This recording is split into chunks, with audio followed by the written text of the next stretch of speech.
If you want to add a link in your Mailchimp emails, I'll walk you through the exact steps in this quick tutorial. This is a simple way to turn plain text into a clickable link so your readers can visit your website, product page, sign-up form, or any other destination you choose. It's a small change, but it can make a big difference in clicks and conversions. And if this video helps you out, make sure to hit like and subscribe for more easy tutorials just like this.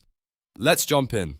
First, go to Mailchimp and sign into your account. Once you're inside your dashboard, click on Campaigns. This is where all of your email campaigns are managed, including drafts and sent emails. Next, find the email where you want to add the link and click Edit. That will open the campaign so you can make changes. From there, click Edit Design. This takes you into the email editor where you can update the content and add links to specific text. Now look for the text block that contains the words you want to make clickable.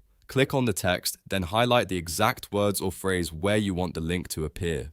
This is important because the link will be attached only to the selected text.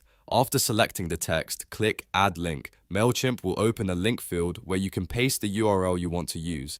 Paste your link carefully and make sure it's the correct web address because this is what your audience will click.